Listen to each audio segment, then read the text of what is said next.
Hey guys, and welcome back to my channel. First of all, I just want to say I hope you all had a really amazing Christmas if you are celebrating. And I can't believe that 2017 is almost over. This is actually going to be my last video of 2017. So it's only been a couple of days since Christmas, so I do still have my tree up and I have my Christmas cushions as well.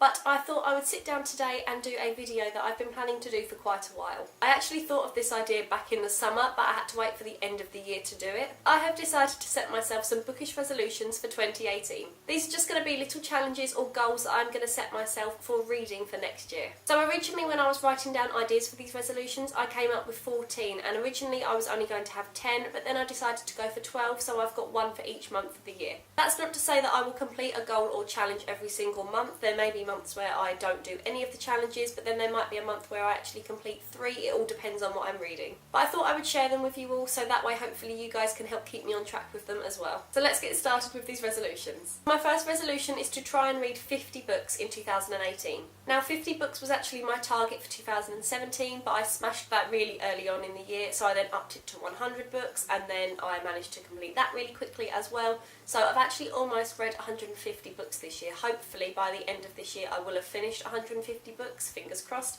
But I just want to take a little bit of a step back next year. That's not to say that I don't want to be reading any books, because 50 books is still quite a lot. It's a lot more than most people read in a year. But I just have so many other things that I want to try and do, so I want to be able to dedicate more time to other things as well. So I want to be able to put more time and planning into my YouTube channel and my videos. I want to put more time into my blog, because I feel like that's sort of been pushed to the side. All I'm doing at the moment really is writing film reviews, so I want to put more effort into that. So I feel like 50 books is a really good target for that. Who knows, I may end up smashing that target next year as well, but we will see. I'm going to stick to 50, and if I read more then that's just a bonus. Resolution number 2 is to read 5 classics, and they can be children's classics or adult classics. I own so many classic books, some that I've bought this year and all I've done is just put them straight onto my bookshelf and then haven't touched them since. So I really want to try and read as many of those as possible, but 5 is the goal. I bought a really pretty edition of Pride and Prejudice last year, and that went straight onto my bookshelf and haven't touched it since. I also have Watership Down that my mum bought for me I think 2 years ago now, and I haven't read that yet, so I really want to try and read that one. I've also got the Puffin in Bloom editions that I really want to try and read. So a lot of classics that I have, I won't need to go and buy anymore. Well, I probably will, but I don't need to.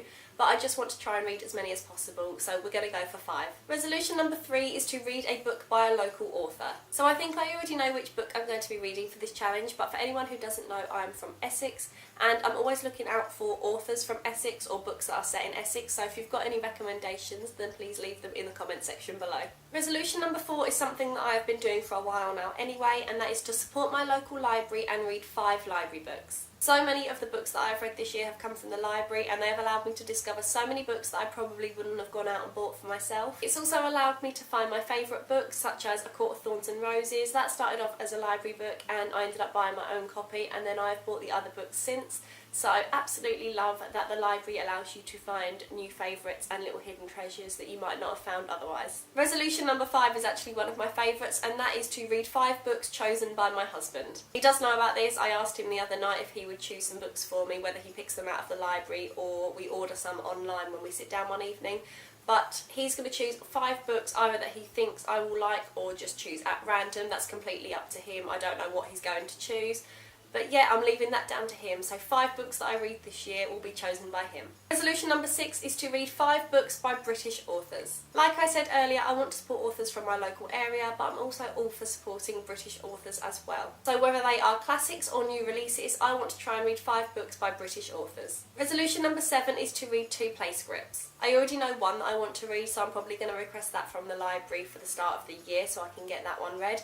But the other one is probably going to end up being a Shakespeare play, I reckon. Resolution number 8 is going to sound a little bit random, but that is to read 5 books set in 5 different US states. I've only ever actually been in 3 US states, mainly New York. That's where we stayed both times that I went over into America. But I really want to read some books that are set in different US states. Maybe I'll read 3 of the books that are set in the 3 states that I've been in, which are New York, New Jersey and Philadelphia.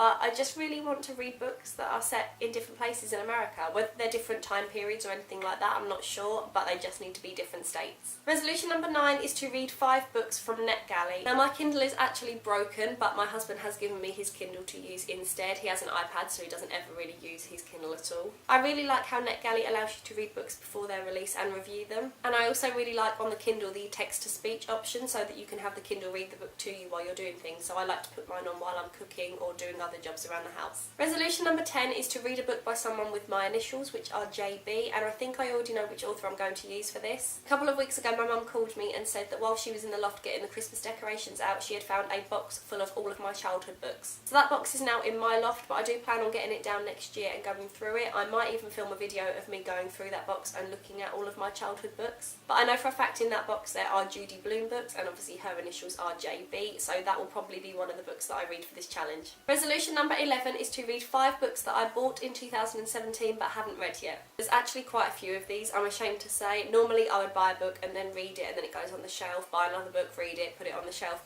But this year I've actually bought quite a few books and then have just popped them straight on the shelf and haven't read them. So I want to try and get through some of those. I think I have about 15 books that I've done this with at the moment, and they're a mixture of classics, YA and women's fiction, so I need to start getting through some of those. And finally, resolution number 12 is to listen to 5 audiobooks. I've fallen in love with audiobooks this year. I hadn't actually listened to an audiobook before 2017. That was something that I always thought I wouldn't like because I like a physical paperback book.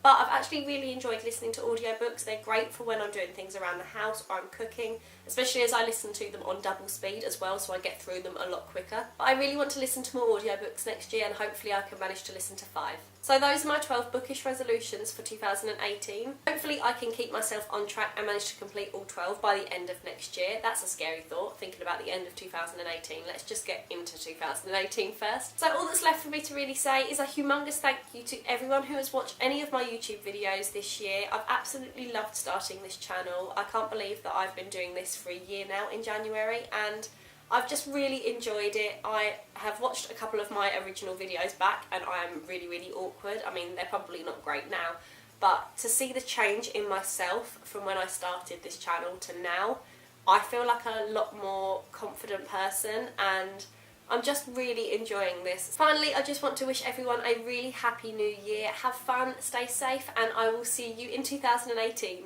Bye!